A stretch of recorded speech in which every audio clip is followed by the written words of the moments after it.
네, 여러분 안녕하세요. 네, 오늘은 문화평론가 황선우 작가 모셨습니다.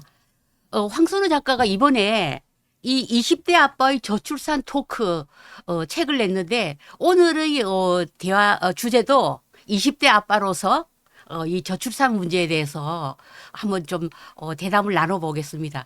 안녕하세요. 안녕하세요. 네. 우리가 지금 뭐 얼마 전에 보니까 20대 여성 중에 10명 중에 7명은 결혼할 생각이 없다. 그리고 뭐 1억을 주면 결혼하겠느냐? 그것도 아니에요. 네, 이게 이제 지금 현재 이제 선우 씨는 아직까지 20대죠. 네네. 예, 20대인데 20대는 지금 현재 이 젊은 세대는 결혼, 뭐 출산, 양육 이것을 비용과 편익 측면에서 접근을 해요. 네. 그러니까 우리가 종전에 있던 기성세대의 그 가족 제도와는 완전히 틀리단 말이에요. 네. 예. 오늘은 이제 그런 주제도 다 포함을 해서 먼저 자기 소개 좀 부탁드립니다. 일단 저는 황선우라고 합니다. 오늘 이 대한연대 채널에 이제 출연할 네. 수 있어서 너무 정말 영광스럽게 생각을 하고 있습니다. 네. 제가 원래 이제 하는 일은 이제 저는 한 25살쯤부터 한 24살부터인가 아무튼 그쯤부터 이제 언론사나 잡지에 이제 뭐 글 쓰는 일을 시작을 했고 이제 지금도 이제 뭐 국민일보라든지 또 전 또 크리스천이라서 뭐 기독일보라든지 뭐 월드뷰 이런 잡지에 이제 칼럼 쓰고 있고 이제 주로 쓰는 글은 이제 좀 문화를 좀 비평하는 네, 그래서 네. 뭐 영화를 리뷰한다든지 네. 아니면 뭐 그런 문화적인 이런 것들이 있을 때 그런 네. 것들을 관련해서 글을 쓰는 음, 그런 일을 하고 있는데 네. 지금 이제 문화를 비평하는 사람 입장에서 지금 저출산 문제 정말 네. 심각한데 네. 여기에 대해서 글을 쓰지 않을 수가 없어서 네. 이제 네. 책을 이렇게 썼습니다. 네. 그 지금 우리나라가 이 저출산 문제는 사실은 국가 뭐 소멸, 종족 소멸의 어떤 그런 상황까지 갔단 말이에요. 네. 예. 근데 여기에 대해서 정말 우리가 어떤 근본적인 어떤 대책이나 뭐 이런 게 없어요. 네. 그래서 이제 이번에 이런 책을 냈는데 네. 우선 책 소개 좀 해주시죠. 아니, 네. 뭐 책은 뭐 아주 좀 가볍게 우리가 네. 그 나와 있는데 한번 네. 책에 대해서 소개 좀 해주시죠. 네. 아, 감사합니다. 아무튼 책 제목은 이제 20대 아빠의 저출산 토크라는 네. 그런 제목의 책인데, 네. 이제 뭐 제목에도 나와 있듯이 20대 아빠, 뭐 제가 20대 음. 아빠이기 때문이죠. 네. 저 같은 경우는 이제 만으로 이제 26에 결혼을 해서 음. 또 만으로 27대 이제 음. 아기를 가졌고, 음. 이제 제가 이렇게 딱 하니까 이제 뭐 주변에서 어쨌든 봤을 때 제 친구들 중에서도 어쨌든 제가 제일 일찍 결혼했고, 그렇죠. 요즘 네. 세태로 보면. 네. 그렇게 이제 제가 그렇게 생활을 해왔는데 제가 이렇게 했다고 하면 주변에서 저보다 이제 어린 친구들이라든지 음. 저보다 나이가 많은 사람들조차도 저한테 제가 20대 아빠가 됐다 이러면 네. 일단 1차적으로 하는 말이 아기가 생겨서 결혼한 거냐 이런 말들을 하거든요. 그러니까 사고 쳐서 결혼한 거냐. 무슨 그러니까 말인지 알죠. 그건 아니거든요. 네. 저는 또 이제 음. 크리스천이기도 하고 저는 네. 개인적으로 또 혼전순결의 가치를 중요하게 네, 생각하는 네, 사람입니다. 네. 그래서 네. 아기 생겨서 결혼한 네. 거는 절대로 아니고 아까 말씀드렸듯이 저는 예. 26에 결혼해서 27에 아기가 생겼다고 했죠. 네, 그래서 네. 그런 일은 없고 그리고 또 한 가지 또 하는 말이 엄청 돈을 잘 버나 보다 아니면 뭐 금수저인가 보다 음. 아니거든요. 음. 그래서 저는 대학 졸업하고 3개월 만에 결혼을 했습니다. 그래서 네. 대학 졸업하고 3개월 만에 누가 돈이 있겠어요, 그죠? 그렇죠. 네, 돈이 네. 한 푼 없는 상태에서 이제 네. 결혼을 했는데 음. 정말 저는 성공적인 결혼을 했다고 생각하고 네. 지금 정말 행복한 가정 생활을 하고 있는데 네. 이렇게 하고 보니까 주변에서 사실 전 제가 이렇게 생활을 하는 게 그렇게까지 뭐 이렇게 좀 저는 사실 이게 일반적이라고 생각을 네, 했었는데 네, 네. 근데 주변에 보니까 저 같은 사람이 또 많이 없더라고요. 근데 맞습니다. 또 이런 저출산 문제가 심각해지고 이런 것에 대해서 제가 책을 써서 알려야겠다 생각해서 네. 책을 썼고 네. 제가 특히 이렇게 또 책 안의 내용을 보면 저출산 문제에 대해서 이런 국가적인 문제에 대해서 이제 거기에 대해서 비평을 하고 이런 부분도 있지만 그냥 제 삶을 그냥 소개하고 제 삶을 수필 형식으로 소개하는 부분도 많이 있습니다. 네, 네. 그렇게 한 이유가 결국 저는 저출산 문제 해결책이 뭐 여러 가지가 있겠지만 저는 결국 해결책 중에 중요한 것 중에 하나가 저는 삶이라고 저는 생각하거든요.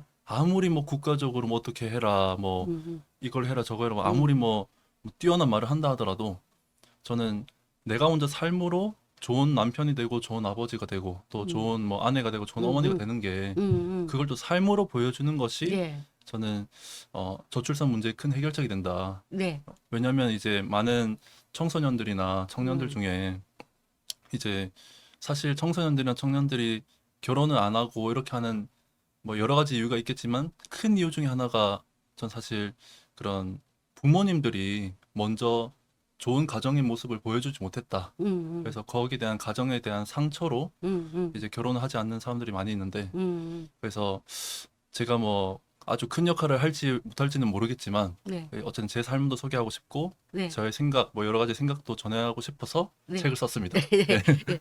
사실은 제가 우리 황 작가하고는 결혼하기 전에 내가 알았어요. 네, 맞습니다. 예, 예. 그래서 결혼 스토리를 내가 조금 좀 알고 있죠. 네. 예. 그래서 굉장히 이른 나이에 이렇게 결혼을 하고 하는 그 과정을 내가 조금은 봐왔기 때문에 요즘 젊은이들하고는 좀 다르다. 그런 네. 생각을 많이 했어요. 그래서 사실은 우리 때 기준으로 하면 지극히 이제 당연하고 평범한 그런 과정이었는데 네. 지금은 그런 게 아니죠. 그리고 근데 요즘에 조금 뭐 어떤 기성세대로서 불만이 뭐냐면은 요즘 젊은이들을 보면 나는 부모처럼 살기 싫다. 또 부모도 너도 나와 같은 인생을 살지 마라. 이런 부정적인 얘기를 굉장히 많이 하는데 네. 나의 부모님 세대는 그런 얘기 안 했어요. 나의 부모님 세대는 나이 들면 당연히 결혼해야 되는 걸 철칙이었어요. 이거는 네. 집안이 가난하고 그 당시 다 가난했거든요. 우리가. 집안이 가난하고 하더라도 부모님이 너희들은 결혼하지 마라 그런 소리를 들어본 적이 없어요. 근데 시대가 이 베이비붐 세대 정말 우리 때보다는 훨씬 풍족하고 여유롭고 생활이 윤택한데도 그렇게 이제 삶에 대해서 어떤 불안감, 불평, 불만이 좀 많아요. 네. 그래서 우리가 저출산 문제에 대해서는 정말 우리 한국 사회가 압축적으로 발전을 하면서 저는 여러 가지 복합적인 문제 그리고 우리의 어떤 그 문화적인 어떤 정신적인 그런 면이 많이 작용을 해서 굉장히 복잡한 그런 상황이에요. 그래서 우리가 이게 저출산 이 직격탄을 맞았는데 제가 이제 이 책을 이제 오늘 이제 받아봤기 때문에 이제 뭐 읽어보진 못했지만은 이 챕터 중에 제가 좀 흥미로운 부분이 있더라고요. 왜냐하면 여기가 뭐냐면 오은영 박사님 실망입니다. 네. 그 부분하고 네. 현 정혜성 부부의 정혜영. 정혜영 부부에게 배우는 자녀 교육이 네. 이제 있다. 이거 이제 현 그 부부는 굉장히 다자녀잖아요. 네. 그리고 오은영 박사는 뭐 양육의 뭐 신, 양육 대통령 네. 뭐 지금 뭐 엄청나게 하단 인물이고 뭐 소위 네. 뭐 완전히 메가 인플루언서인데 네. 그 이 오은영 박사에 대해서는 어떻게 실망을 한 부분인가요? 일단 오은영 박사는 그 육아의 신이라는 네. 이제 양육의 신 뭐 이런 여러 가지 별명이 있죠. 근데 저는 네. 기본적으로 일단 신이라는 별명이 있는 사람은 무조건 이 좀 분명히 뭔가 문제가 있을 수 있다. 언론에서 신이라고 이제 네. 별명을 지어놨기 때문에 예. 인간은 신이 될 수가 없죠. 네. 그래서 어쨌든 근데 어떤 부분에서 또 특히 이제 이 사람이 잘못을 했냐 뭐 여러 가지 있을 수 있겠지만 제가 개인적으로 좀 특히 좀 충격을 받았던 부분이 그게 작년이었던 것 같아요. 작년 5월 5일 어린이날 그때 100분 토론을 열었는데 MBC 100분 토론을 네, 네. 열었는데 그때 이제 패널로 3명이 출연했어요. 네. 뭐 2명은 어떤 뭐 어디 교수님이시고 한 분이 이제 오은영 박사님이었는데 오은영 전 사실 되게 기대를 했습니다. 근데 나머지 두 분은 사실 처음부터 이분들은 조금 이상한 말을 하는 분들이라는 걸 알고 있었기 때문에 처음부터 이제 뭐 실망을 할 것도 없었고 기대할 것도 없었는데 오은영 박사님은 개인적으로 좀 그래도 평소에 좋은 말도 많이 해주신다라는 생각을 했었기 때문에 기대를 했는데 딱 방송을 보는데 처음에는 그래 좀 좋은 말들을 하시더라고요. 예, 저출산 문제에 대해서 이제 어린이날 때 그 100분 토론을 열었거든요. 이제 근데 100분 토론에서 오은영 박사님이 처음에 이제 저출산 문제의 원인으로 많은 청년들이나 이런 사람들이 결혼에 대한 막연한 두려움을 갖고 있다. 또 그 사람이 이제 정신 그과 교수니까 네. 정말 전 그 부분은 동의를 하거든요.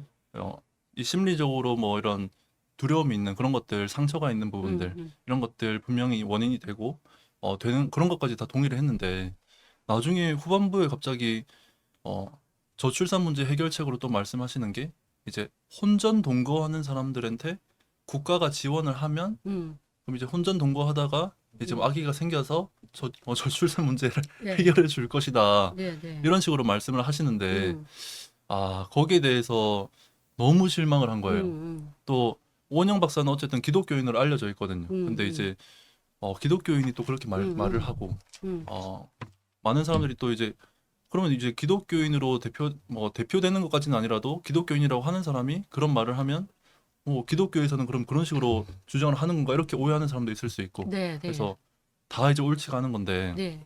저는 특히 이제 혼전 동거에 대해서 이제 당연히 국가가 지원을 하면 저출산 문제 해결될 거다 그거는 이제 동의를 하지 않는 입장이고 거기에 대한 이유로 이제 저도 사실 혼전 동거를 했다라는 오해를 받았거든요. 왜냐면은 제가 저는 원래 서울 살았고 이제 제 아내가 이제 대전 살았고 이제 제가 결혼하기 전에 대전으로 내려갔는데 이제 사람들이 이제 동거를 하면서 결혼을 하려고 그렇게 하는 거냐. 근데 그건 아니라고 제가 말하면서 나는 개인적으로 동거에 대해 동의하지 않는다 이렇게 말했던 에피소드도 있는데 그렇게 말하면서 항상 제가 했던 말이 동거는 결혼을 하는 데 있어서 도움을 주지 않는다.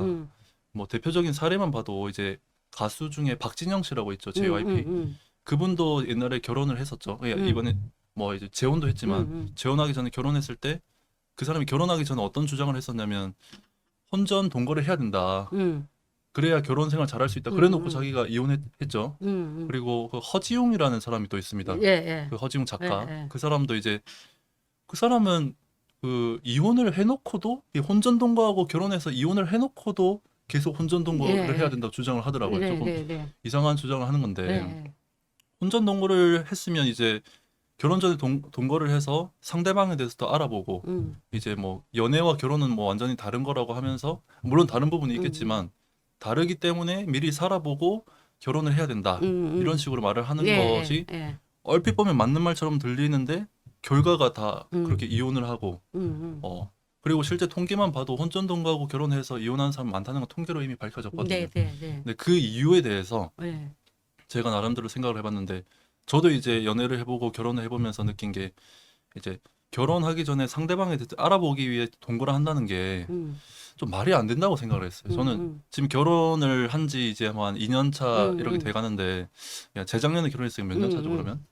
3년 차인가요? 그렇죠. 아무튼 뭐 네.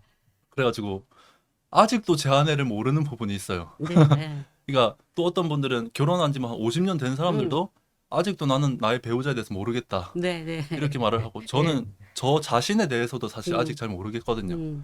그래서 살아보면서 상대방에 대해서 알아본다라는 게 얼마나 좀 허무맹랑한 말인가. 네. 그런 것도 그렇고 상대방에 대해서 맞춰보면 결혼하기 전에 같이 살면서 맞춰보면서 결혼에 대한 준비를 한다는 게 엄청난 좀 악랄한 계산이 아닌가.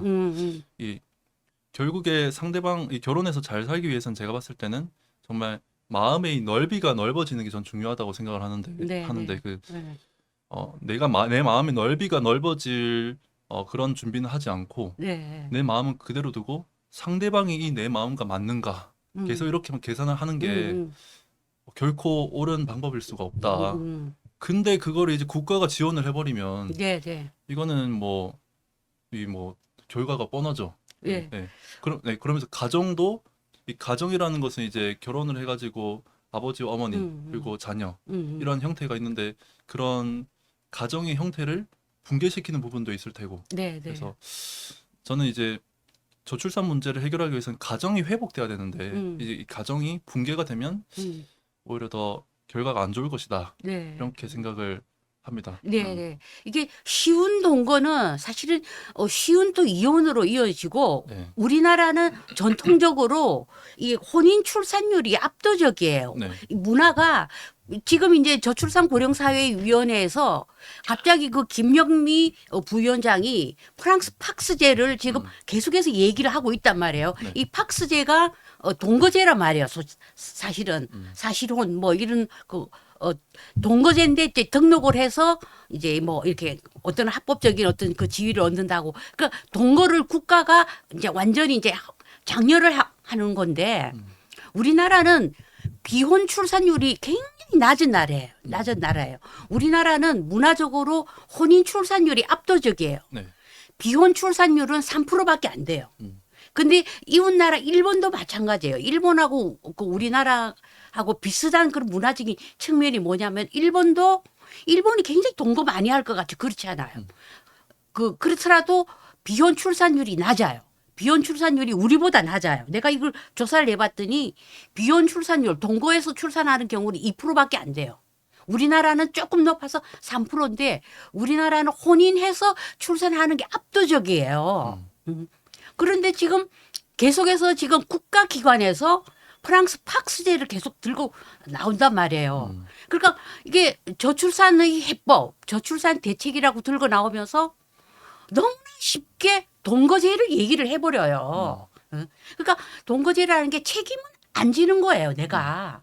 근데 사실 동거를 하나, 혼인을 하나, 드는 돈은 똑같아요. 드는 월세 똑같고, 생활비 똑같아요. 그러니까 결국은 이게 책임과 의무를 지지 않겠다는 그런 거고, 사실 프랑스 팍스제가 실패한 경우예요.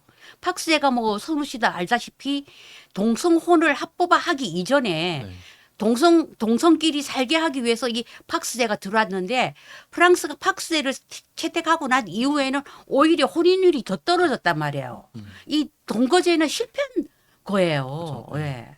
그러니까 이게 프랑스 팍스제에 대해서는 어떻게 생각하세요? 네. 저 그것도 이제 뭐 아까 말했던 것과 이제 음, 연장선으로 이제 이런 동거를 이제 이렇게 오히려 국가가 이제 허락을 해주고 네. 국가가 오히려 지원을 해주는 음. 그래서 오히려 그런 가정의 붕괴를 더 가속화시키는 그렇죠. 그래서 그것과 이제 뭐 우리나라 다른 것도 사례를 비추어 보면 뭐 낙태를 합법화시키고 이제 뭐 사유리 씨 방송인 사유리 씨가 네, 했던 네, 뭐 네. 비혼 출산이라든지 비혼 출산 홍보 대사격이 그죠. 되었죠. 그죠. 뭐 네. 동성 결혼 뭐 합법화 네. 이런 것도 마찬가지고 네, 네. 다 이제 가정을 이제 붕괴시키는 네, 네. 이런 형태는 결국 그렇게 해가지고 이제 저출산 문제를 해결하기도 비혼 출산을 하면은 뭐 어쨌든 아기를 더 낳으니까 음. 뭐 더 좋은 거 아니냐 이런 식으로 말하는 사람들이 있는데 비혼 출산을 해버리면 그 아기는 아버지가 없는 거잖아요. 그래서 그거는 음. 가정을 그렇게 붕괴시키는 것은 결과적으로 네. 당장 뭐 아기를 더 낳으니까 뭐 출산율이 올라갈 네. 거다 그렇게 생각할 예. 수도 있지만 그것은 결국 가정을 붕괴시키고 장기적으로 봤을 때 결국에 출산율을 더 떨어뜨리는 거다. 이제 그렇게 더 생각을 합니다. 예, 네. 예. 지금 현재 우리 가족 제도는 사실은 뭐 유럽이나 북미 지역 우리나라 할 것 없이 가족 제도는 사실은 굉장한 위기예요. 지난해 9월 달에 퓨 리서치 센터라고 이제 미국의 그 아주 그 저명한 여론조사 기관이 있는데 미국 국민들을 대상으로 이 현행 가족 제도에 대해서 어떻게 생각하느냐. 그러니까 40% 이상이 굉장히 국가에 부정적인 영향을 미친다라고 답변을 했어요. 그 정도로 우리의 가족 제도 자체가 지금 굉장히 위기 처해 있는 상황이기 때문에 만약에 여기서 동거제를 한다. 동거를 한다고 해서 출산율이 높아진다는 보장도 없거니와 그리고 미국의 같은 경우에는 거의 60% 이상 그 아이들이 싱글맘이 나와요. 그러다 보니 집에 가정에 아버지가 없어요.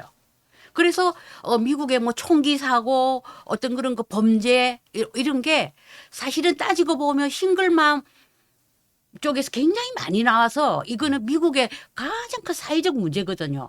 특히 흑인 싱글맘 중에서 이게 또 아이들이 범죄율이 굉장히 높. 이거는 다 통계에도 나오는 이야기예요. 그런데 우리는 저출산 문제를 근본적으로 해결할 방법을 찾지 않고 계속해서 서구에서 실패한 사례, 박스제, 뭐 또 지금 방송에서 그 비혼 출산 그 일본의 그 어떤 그 정자은행에서 정자를 가져와서 출산을 한 사유리 같은 경우를 계속해서 방송에서 띄우고 유튜브의 채널에 사유리가 올리면은 막 몇백만씩 조회수가 나오면은 네. 거기 댓글 한번 읽어봤어요. 댓글이 찬양 일색이야. 멋져요. 뭐 아이가 너무 예뻐요. 그 아이가 누군지 몰라 아이 아빠가. 근데 사실은 어느 그 알고는 있대요. 왜냐면은 그 정자은행에서 가져온 그 정자의 주인의 어릴 적 사진을 공개를 한대요. 그러니까 선택을 하는 거죠. 아, 노란 뭐 금발에 파란 눈 인종 선택하는 거예요. 당연히 사유리가 그거 안 했겠어요. 네. 그렇기 때문에 이게 굉장히 이 가정의 해체에는 직격탄을 가하는 거란 말이에요. 근데 언론이 너무나 이게 팍스제나 이런 그 어떤 비혼 출산 이런 거를 마치 저출산의 해법인 양. 저는 이거는 굉장히 우리나라의 어떤 가족 제도에 큰 엄청난 이제 부정적 영향을 미치는 거예요. 네. 그래서 결국 이제 아까 제 초반에도 말씀드렸듯이 이제 가정이 이제 회복돼야 되는데 이제 정말 뭐 근데 물론 부모님들 중에 네. 많은 이제 뭐 부모님이 오히려 자녀에게 상처를 주고 네. 뭐 이런 경우도 사실 굉장히 많이 있는데 네. 이제 그런 상황에서 이제 뭐 그런 부모님들을 이렇게 뭐 너무 이렇게 뭐 미워한다거나 그렇게 한다거나 아니면 아예 그냥 뭐 부모님 한 사람이 뭐 애가 없어도 된다라고 하면서 뭐 비혼 출산 이런 걸 옹호한다거나 네. 이러지 말고 네. 네. 그런 부모님을 이제 공경할 수 있는 네. 그런 방향으로 가야지 네. 네. 이제 뭐 그렇게 해야지 이제 뭐 그런 것들을 이제 뭐 없어도 된다 이런 식으로 네. 해버리는 거는 네. 결과적으로 안 좋다 뭐 네. 이렇게 네. 생각하고 아까 또 네. 네, 현정혜영. 네. 네. 그 부부. 네. 선정영 부부라고 이제 뭐 그 연예인 네. 유명한 사람들 있죠. 네. 그분이 이제 자녀가 4명 있는데 자녀 4명 그거에 이제 포커스를 두기보다도 네. 제가 그분들의 뭐 책이나 뭐 이런 어. 방송 뭐 강연 이런 거 다 들으면서 네. 네. 제가 느낀 게 이분들한테 배울 게 정말 많은데 그 중에 한 2가지만 말씀을 드리면은 이제 그 션 씨가 이제 별명이 기부천사거든요. 그분은 뭐 한 달에 뭐 2, 3천만 원을 기부한다 하더라고요. 그래서 그렇게 기부를 많이 하면 자녀한테도 기부를 많이 하겠다 이런 생각을 했죠, 제가. 근데 말씀 들어보니까 자녀가 이제 성인이 되면 지원을 끊겠다고 하더라고요. 이거 되게 뭔가 좀 새롭다 생각을 했는데 네, 네. 얘기를 계속 들어보니까 너무 멋있더라고요. 왜냐면은 이제 자녀가 스스로 살아가는 방법도 배워야 성인이 되면 스스로 살아가는 방법도 배워야 더 행복할 수 있다. 이제 그렇게 말씀하셨는데 자, 그 말씀하시는 거 보고 근데 물론 그 옆에 이제 정혜영 씨 그 아내이신 정혜영 씨는 그래도 등록금은 줘야 되지 않겠냐 이런 식으로 말씀하시는데 어머니 마음이죠. 네. 근데 이제 전 다 공감을 하긴 하지만 저는 그래도 션 씨 편입니다. 왜 그랬냐면 저도 사실 그렇게 살았거든요. 근데 저는 이제 뭐 굳이 이제 말을 하자면 전 청소년 시절에 조금 이렇게 집이 이렇게 좀 부유함과는 조금 많이 멀리 있는 또 뭐 나중에 또 말씀드릴 수도 있겠지만 사실 부모님 좀 이혼을 하셨거든요. 그리고 이제 좀 집이 좀 어려워지고 점점 집이 작아지고 한때 뭐 엄청 큰 아파트에 살았던 적도 있는데 거의 제가 한 18살, 19살쯤 될 때는 방이 이제 한 2개 정도 있는데 거실은 없는 그런 집에 살기도 하고 그렇게 했는데 저는 이제 그렇게 뭐 살고 성인이 됐을 때 뭐 이제 등록금을 부모님한테 받을 수가 없는 상황이죠. 그리고 이제 아르바이트를 해야 되고 저는 고향이 부산인데 이제 서울에 혼자 올라와가지고 대학을 다니면서 아르바이트를 안 하고는 살 수가 없는데 저는 지금 제가 어떤 사람이 저한테 어떻게 이렇게 비교적 요즘 시대에 비교적 일찍 결혼을 할 수 있었냐 돈도 그렇게 없었으면서 네. 근데 전 그 비결로 제가 20대 초반에 혼자 아르바이트 하면서 혼자 월세 내고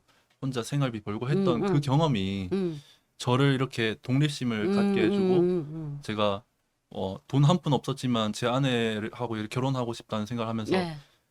저는 자신이 있더라고요. 내가 20대 네. 초반에 그 돈 한 푼 없을 때 내 삶을 이렇게 스스로 책임진 것처럼 내 아내도 책임질 수 있다. 그런 자신감이 있으니까 뭐 결혼을 할 수 있겠더라고요. 네. 근데 많은 사람들은 이제 뭐 집이 뭐 있어야 되고 차가 네. 있어야 되고 네. 그래야 결혼할 수 있다. 그게 아니거든요. 맞아요. 저는 사실 저는 20살 때 저는 운전면허도 안 땄어요. 저는 결혼하기 3개월 전에 운전면허를 땄거든요. 차도 없고 운전면허도 뭐 사실상 없는 상태였고 네. 초보 운전 상태에서 네. 이제 결혼하고 물론 이제 차를 이제 할부받아서 샀지만 아무튼 그렇게 독립심을 갖추는 그런 게 참 중요하다. 그런 거 얘기하면서 션 씨가 또 했던 말이 물론 연장선에서 한 말은 아니었지만 따로 한 말이었지만 저는 그게 연장선으로 보이는데 어떤 거였냐면 션 씨가 자녀가 이제 4명이 있는데 아기들이 다 이제 어머니의 젖을 먹는데 이제 젖을 음, 3개월 만에 뗐다고 하더라고요. 음. 근데 이제 그 아기 키워보신 분들은 알겠지만 그 이제 3개월만 떼는 건 진짜 제일 빠르게 뗀 거거든요. 이게 그렇죠. 아무리 짧아도 3개월은 이제 뭐 이렇게 해야 된다고 하는데 근데 뭐 그게 1년을 넘어가게 젖을 계속 먹으면 아기한테 안 좋다 하더라고요. 어머니도 힘들고 아기도 이제 독립심이 너무 없어지고. 근데 션 씨가 그렇게 자녀 그 3개월 만에 젖을 뗀 게 거기서부터 시작이 아니었나. 독립심의 시작이 아니었나. 그리고 성인이 돼서 이렇게 지원을 좀 끊고 하는 것이 젖을 2차로 떼는 게 아닌가. 전 그렇게 연결이 되더라고요. 와, 그래서 어, 오늘날이면 캥거루족이라고 해가지고 네. 뭐 이제 성인이 되고 나이가 아주 많이 찼는데도 부모님하고 이렇게 부모님에 이렇게 얹혀서 이렇게 하는 게 그 기생충 세대라고 네, 그러잖아요. 네. 그 일본에서는 네. 기생충 세대라고 아. 부모한테 그냥 들러붙어서 이제 네. 끝까지 사는. 저는 또 그걸 어떻게 하냐면 아직도 젖을 떼지 못했다. 저는 그렇게 좀 표현을 하고 그리고 이제 대학 등록금 관련해서는 사실 좀 이렇게 논란이 좀 있을 수 있을 것 같습니다. 네, 사실 션 씨도 등록금 안 주겠다 이렇게 말을 했는데 저도 사실 자녀가 생기면 사실 제 아내한테 내 자녀는 좀 등록금을 좀 지원을 안 하고 싶다 이렇게 말을 하고 있거든요. 물론 이렇게 100%제 말을 이렇게 받아들이지 못하고 있긴 하지만 제가 이렇게 주장을 하는 게 사실 성인이 됐고 성인이 되면 자신이 선택한 것을 자신이 책임을 져야 되는데 대학 진학이 과연 필수일까? 대학 진학은 선택이지 않습니까? 네, 네. 자기가 선택을 했으면 자기가 책임을 져야 된다. 네, 네. 그런 부분이 있고 이걸 이 필수라고 생각을 해버리면 이제 대학을 가가지고 이제 그냥 남들 하듯이 그렇게 살게 될 확률이 너무 높습니다. 그냥 그렇게 살다가 남들이 취업하니까 나도 취업하고 남들이 공무원 시험 준비하니까 나도 하고 네. 근데 자기가 선택해서 대학을 간 사람들은 자신의 비전을 좀 더 찾고 저도 사실 그렇게 했기 때문에 그래서 성인이 되면 자신이 선택하는 게 중요하고 또 선택에 대한 책임을 지는 게 중요하기 때문에 저는 등록금을 좀 지원을 안 하는 것이 좀 옳지 않은가. 근데 물론 이제 그럼 그 등록금을 어떻게 할 거냐 하면은 자녀가 알바해서 그렇게 벌어야 되냐? 전 그거는 솔직히 조금 너무 시간이 좀 아깝다고 생각하고 학자금 대출을 좀 해서 네, 네. 나중에 직장 다니면서 이제 뭐 이렇게 갚는 식으로 하기를 좀 추천을 하는 편입니다. 지금 뭐 20대 초반인 네, 네. 친구들한테도 네, 네, 네. 그렇게 하고 그게 첫 번째고 네. 두 번째로 말씀드리고 이 질문을 네. 마치려고 하는데 그 션 씨의 그 자녀가 넷이라고 했는데 그 중에 첫 뭐 아이들이 이제 보니까 초등학교 입학할 때 한글을 몰랐다고 하더라고요. 네. 한글을 보통 뭐 요즘에는 뭐 유치원 때 무슨 한글도 다 떼고 뭐 영어 유치원 이런 것도 있지 네, 않습니까? 네, 그런데 초등학교 입학하는데 한글을 몰랐다고 하더라고요. 조기 교육을 아예 네. 하지 않았구나. 네. 오, 그래서- 대단하다. 그래서 저는 와 이것도 너무 대단하다. 왜냐면 션 씨는 미국 출신이니까 그렇죠. 자녀한테 막 영어도 막 가르치고 할 것 같은데 그렇지 않은 걸 보고 근데 그렇게 하면서 션 씨가 그 정영 씨한테 하는 말이 정영 씨는 이제 막 걱정이 되죠. 아이가 막 한글도 모르고 이러니까 근데 션 씨가 하는 말이 이 아이가 이제 사랑이라는 단어를 읽을 줄은 몰라도 이제 러브라는 단어가 사랑이라는 뜻인 거는 몰라도 이제 사랑이 뭔지 아니까 괜찮지 않은가. 그러니까 인성이 좋으니까 괜찮지 않은가. 그러면서 이제 그렇게 한글 공부하고 이런 것은 차차 자기가 하고 싶을 때 차차 이렇게 하면 되는 거고 초등학교 다니면서 해도 되는 거거든요. 그래서 사랑을 아는 것이 중요하지 사랑을 읽을 줄 아는 거는 조금 나중에 해도 된다. 좀 이것도 보면서 이제 사실 많은 사람들이 또 이 아기를 낳고 싶어 하지 않은 이유가 이런 또 교육비 이런 것도 있거든요. 영어 유치원 이렇게 해야 될 것 같고 학원을 막 몇 개를 보내야 될 것 같고 근데 그거 아니다. 인성이 먼저고 그런 것들이 먼저 되고 하면은 그런 교육비 사교육비 이런 거 안 하고도 충분히 이 아이가 정말 사랑을 전할 수 있는 그리고 그 사랑을 또 지혜롭게 전할 수 있는 정말 지성과 인성이 같이 갖춰진 그런 사람이 될 수 있으니까 걱정하지 마라 그런 말씀을 드리고 싶습니다. 네.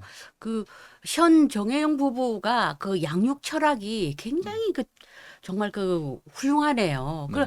아마 진짜 이게 저출산 고령사회위원회 같은 데서 우리나라 저출산 고민하지 말고 좀 불러서 얘기를 해보고 네. 하나의 롤 모델이 될 수 있을 것 같아요. 음. 저는 이제 이건 여담이지만은 제가 선우 씨 제일 처음 봤을 때 전혀 고생한 티가 안 나더라고. 아. 그러니까 내가 지금 이제 좀 전에 자신이 과거를 이렇게 들려주면서 내가 음. 사실 조금 놀랐어요. 아. 이 얘기는 처음 듣는 얘기인데 네. 나는 뭐 굉장히 그 아주 순탄하게 자라서 음. 순탄하게 결혼을 했지 않나라는 음. 이제 그런 그 생각을 가지고 있었는데 음. 참 뜻밖이네요. 정말 네. 그 훌륭하게 잘 이렇게 성장해 주셨고 그리고 제가 또 아내 이제 또 우리가 또 페이스북에서 패친이니까 네. 이게 참 그 사랑스러운 그런 그 네. 아내고 얼마 전에 보니까 이제 네. 곧 지금 만삭이 되어 가지고 네. 아이를 출산할 이제 거의 단계에 이르는데 네. 다음 달에 출산합니다. 그러니까 그 기분이 어때요? 아, 너무 감사하죠. 음, 물론 이제 아내가 음, 이제 임신을 하고 그럼 이제 전 아내가 원래 다니던 직장을 이제 퇴사를 했고 음, 그러면서 당연히 이제 경제적으로 어, 분명히 부담되는 것도 물론 있을 수 있고 음, 아내도 신체적으로 힘들고 덩달아 음, 저도 이것저것 막 해야 음, 되니까 음, 신체적으로 힘들고 그런 게 물론 있지만은 저는 아내가 임신했을 때가 저는 살면서 가장 이제 지금 행복한 순간을 음, 보내고 있거든요. 음. 정말입니다. 그래서 그러니까, 신체적으로 물론 힘든 건 있을 어, 수 어, 있지만 이 자녀를 이제 생각을 하고 이제 아내가 이제 첫 번째고 자녀가 이제 두 번째인데 음, 이제 그런 것들 미래를 또 그려보고 음, 이제 그런 그 모든 순간들이 음, 음, 정말 기쁨이 아닌가 저는 그렇게 예, 생각을 하고 또 이제 뭐또 말씀을 드리면은 아기를 제가 얼마나 더 낳을지는 모르겠지만 음, 저는 저희 어머니가 이제 아까 말씀드렸듯이 굉장히 이렇게 부유하지 못한 그런 음, 상황에서 저를 키워주셨는데 저하고 제 동생이 이렇게 둘이 있거든요. 저희 어머니가 그렇게 둘을 다 그렇게 힘들게 키우고서 나중에 음, 하신 말씀이 아, 둘은 너무 적다 이렇게 말씀하시는 거예요. 음, 그 말씀을 딱 들으면서 음, 아기를 키우는 게 이렇게 기쁨이구나. 음, 그거를 그때 깨달았고 그것이 지금도 진행 중이다. 이렇게 네, 말씀드릴 수 정말 있습니다.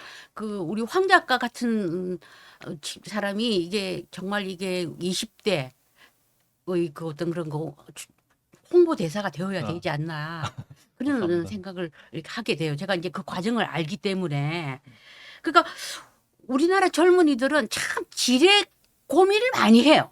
음, 우선 결혼하면 비용 많이 들지. 음, 사실 웨딩이라는 단어가 붙으면 비용이 천차만별이거든요. 음, 엄청나게 비용이 또 많이 드는 경우도 있지만은 또 적은 비용이 들 수도 있고 네, 지나치게 고민을 너무 많이 해요. 음, 너무 많이 해 네, 결혼을.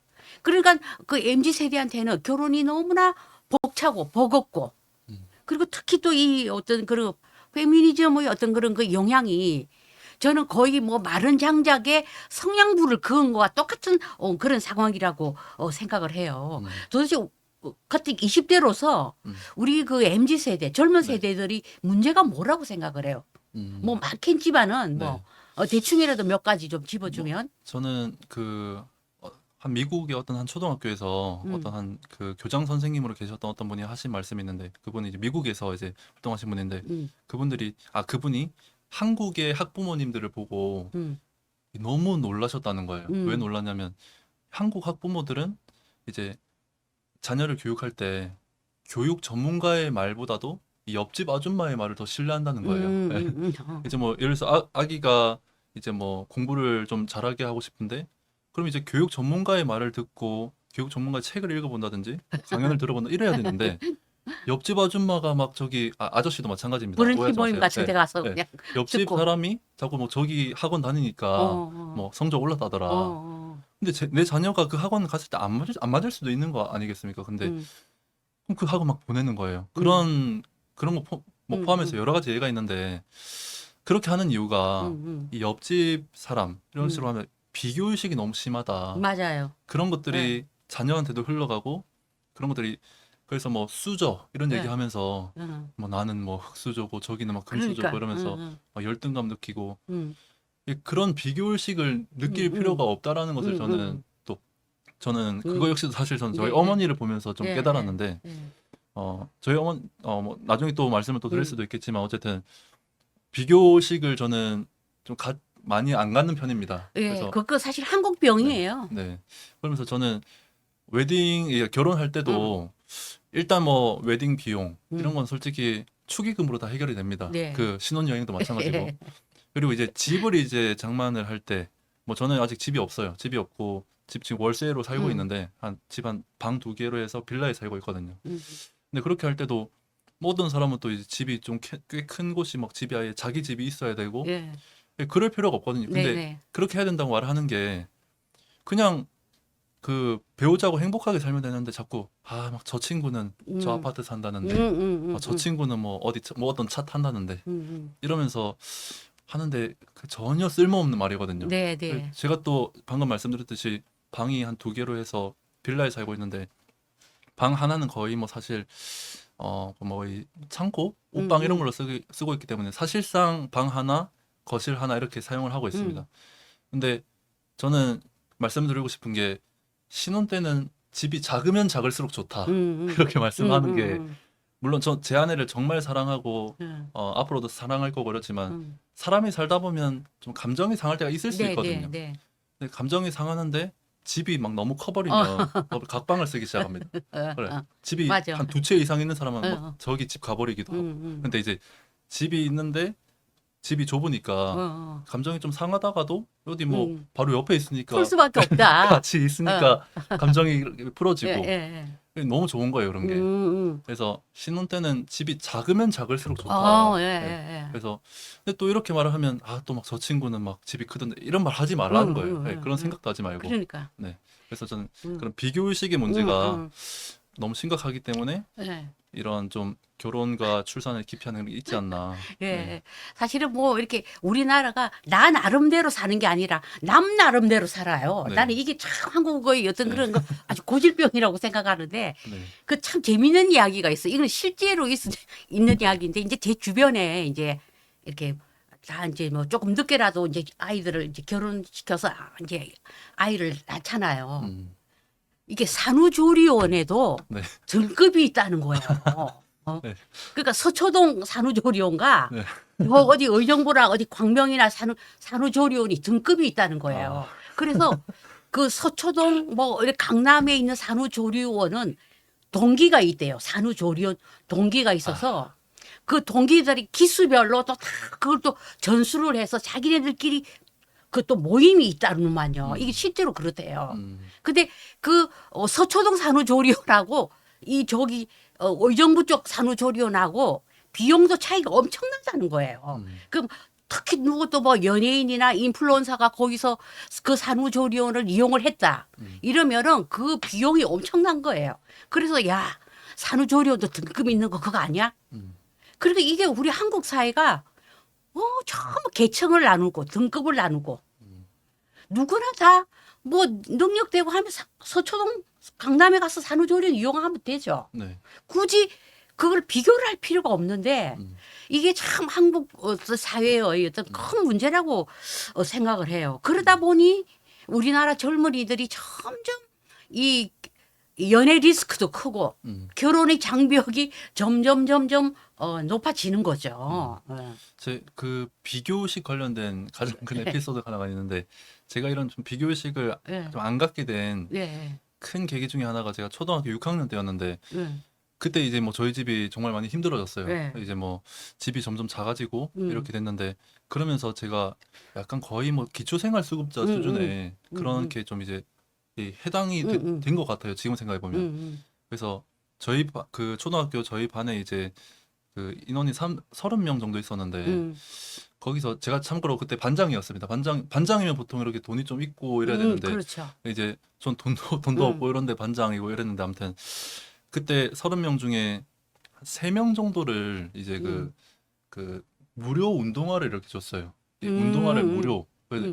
그때 당시 메이커가 DD라는 메이커가 있습니다. 그런 메이커의 운동화를 이렇게 줬는데 전 처음에는 그렇게 생각 못 했는데 그런 걸로 애들이 막 놀리기 시작하는 거예요. 그때 당시 제가 초등학교 6학년 때 한참 유행했던 노래가 원더걸스의 Tell Me라는 노래가 유행했는데 Tell Me, Tell Me 이러는데 막 D 이러면서 막 놀리는 거예요.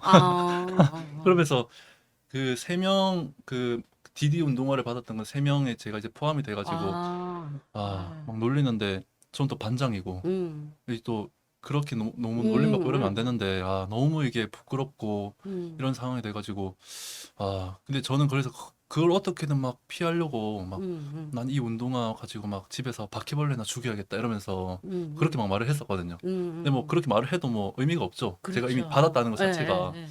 뭐 어쨌든 저는 개인적으로 그런 무료 운동화를 주는 거 좀 몰래 줘야 된다고 생각을 하는데 예, 예. 어쨌든 그것과 별개로 어쨌든 그런 좀 그렇죠. 상처가 있었습니다. 네, 네. 근데 그런 상처가 음, 어떻게 좀 해결됐냐면 뭐 저희 어머니가 이제 삶으로 보여주신 게 음, 그렇게 돈이 없고 이런 상황에도 정말 남과 비교하지 않은 거예요. 그러지 음, 않고 항상 주어진 것에 열심히 음, 노력하고 음, 정말 그 적은 것 안에서도 음, 정말 열심히 정말 감사하면서 음, 살았던 음. 그리고 이제 뭐 그렇게 뭐 아침 일찍 나가서 밤 10시 돼서 항상 이렇게 집에 오고 이렇게 했었는데 밤 10시 와서도 저하고 이제 대화를 이렇게 항상 해주고 그래서 부모님과 이제 대화하는 게 정말 중요한데 네.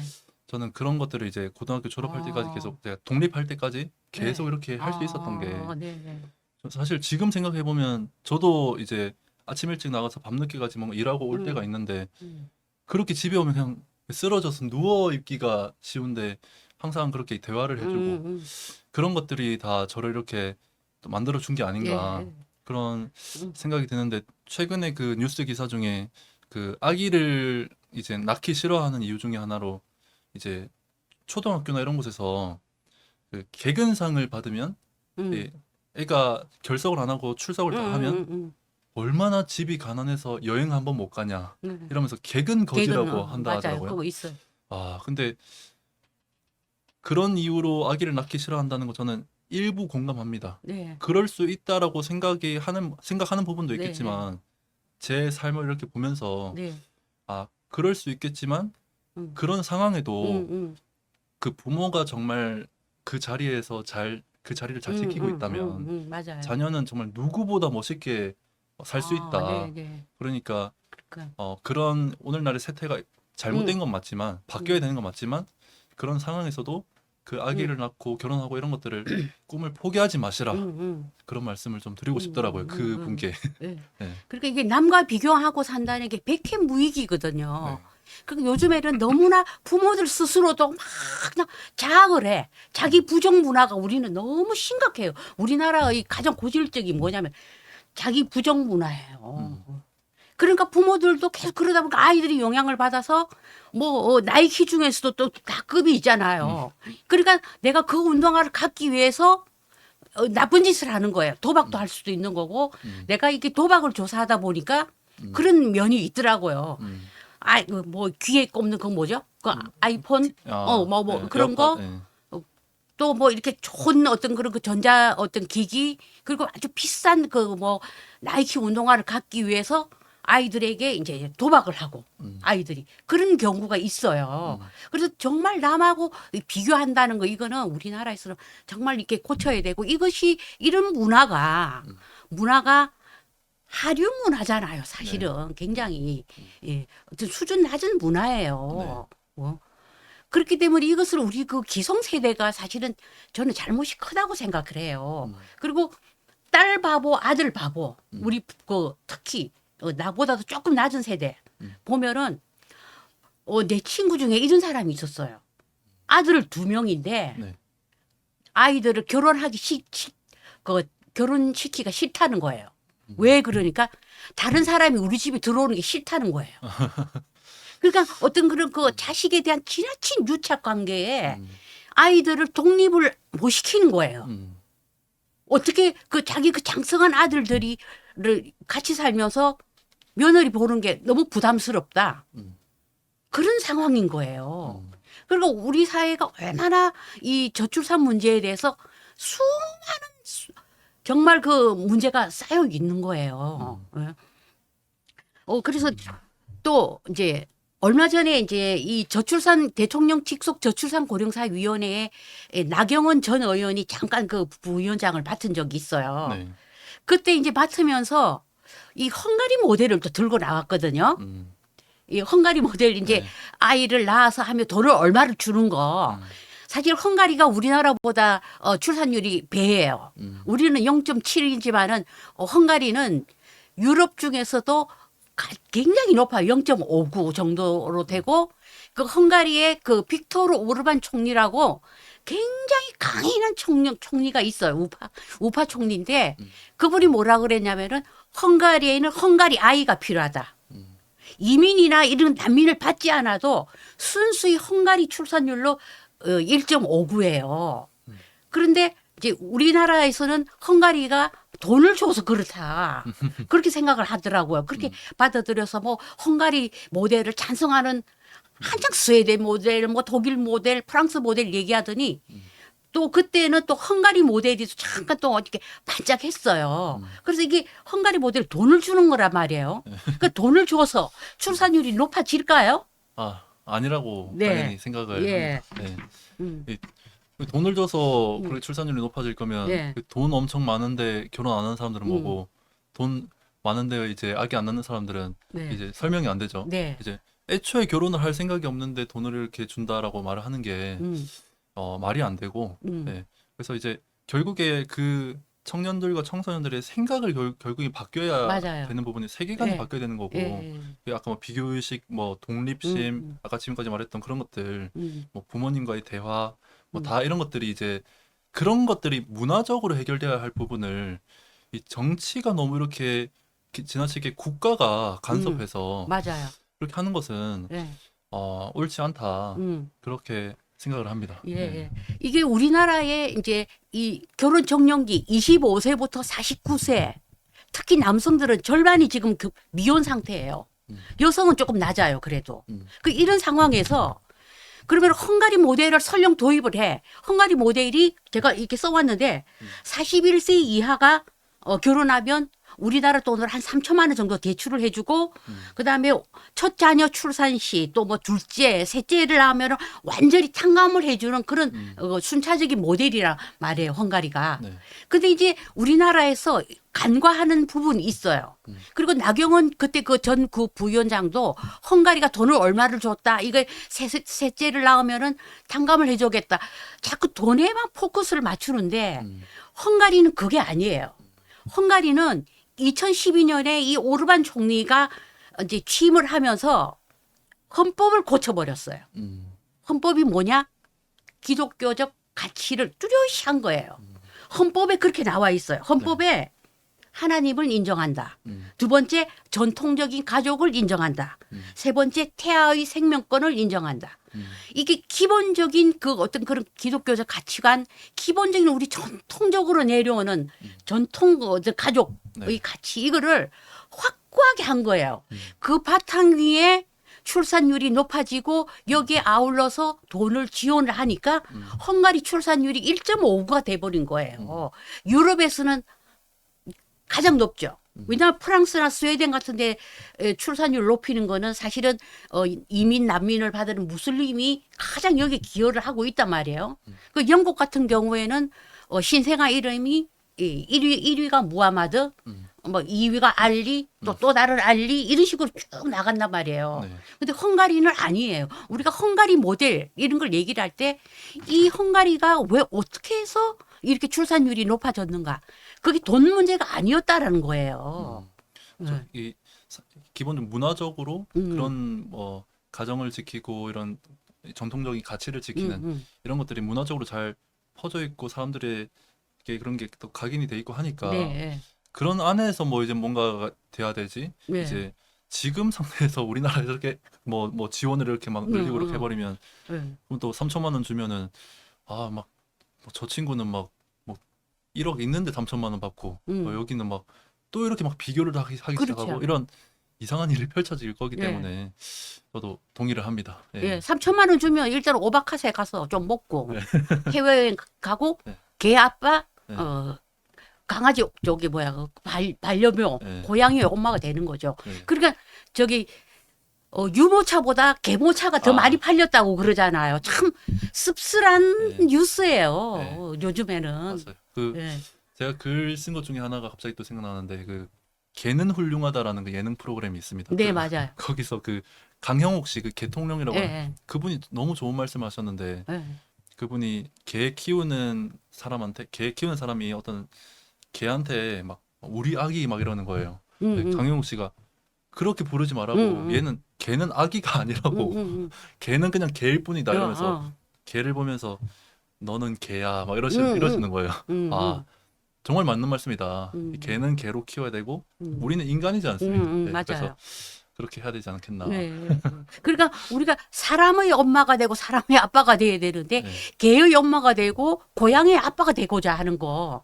그래서 그 개모차가 많이 팔렸다는 거는 사실 그것도 비싸거든요. 네. 유모차가 알다시피 뭐 네. 비싼 걸 100만 원도 해요. 그렇죠. 막. 그게 참 우리 세태가 어디까지 이게 문제가 왔는지 이렇게 참 씁쓸하죠. 예.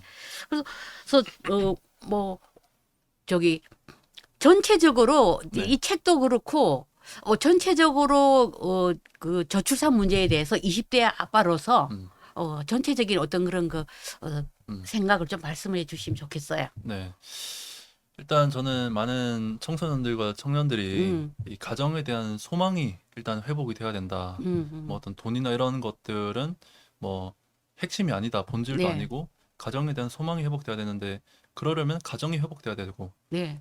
그러는 데 있어서 저는 제가 좀 짚고 싶은 게 이제 이 가정에 대한 상처가 있는 친구들이 너무 많고 이제 그런 것들이 저는 일단 치유가 될 필요가 있다 생각을 하는데 저 같은 경우도 아까 말씀드렸듯이 사실 저는 부모님이 이혼을 하시고 네. 그러면서 저도 사실 가정에 대해서 상처가 되게 좀 컸습니다. 그리고 아까 뭐 말씀드렸듯이 막 그렇게 뭐 좀 이렇게 윤퇴가 뭐 이제 좀 가난에 가까운 그런 삶도 살았고 그렇게 했는데 제가 그렇게 하면서 저도 내가 과연 결혼을 할 수 있을까? 이런 못할 것 같다 이런 생각도 했었거든요. 네. 그리고 별로 하고 싶지 않다는 생각도 했었고 근데 그런데 저는 기독교 신자다 보니까 저는 교회를 통해서 저는 사실 그런 상처가 많이 치유가 되고 그렇게 됐는데 저는 그렇게 또 해서 결혼을 해보니까 저는 사실 어렸을 때부터 저는 이런 대물림 이런 얘기를 우리나라가 많이 하잖아요. 대물림. 뭐 그래서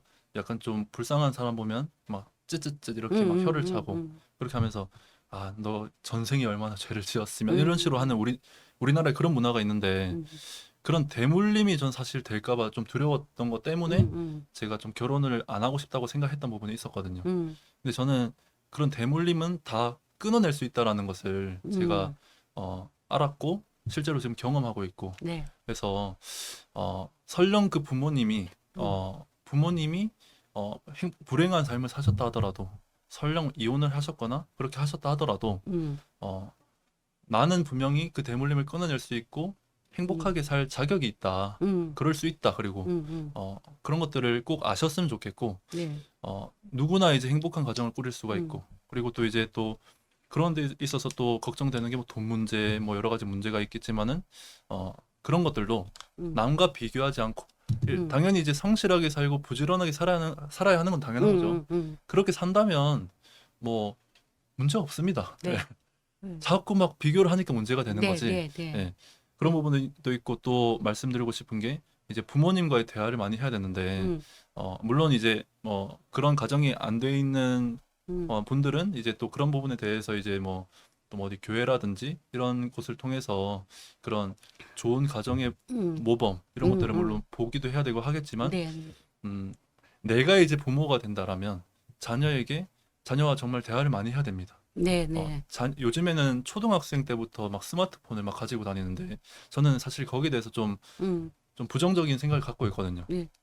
근데 또 한편으로는 남들이 다 스마트폰을 갖고 있는데 내 자녀만 과연 스마트폰을 안 사게 할 수 있을까? 예. 이런 것도 걱정이 되는 부분도 네, 물론 예. 있지만 어쨌든 본질적으로 봤을 때 자녀가 스마트폰을 통해서 세상을 배우게 하면 안 됩니다. 네. 그래서 스마트폰을 통해서 배우면 SNS 보면서 그러면서 또 비교의식을 자라나는 것도 있거든요. 부모님과 대화를 통해서 세상을 알게 해야 돼요. 네. 그렇게 해야 되는 거지. 그래서 어쨌든 다 모든 것들을 통틀어서 보면 계속해서 말하는 거지만 가정이 회복돼야 된다. 네. 그렇게 결론을 내리고 싶습니다. 네.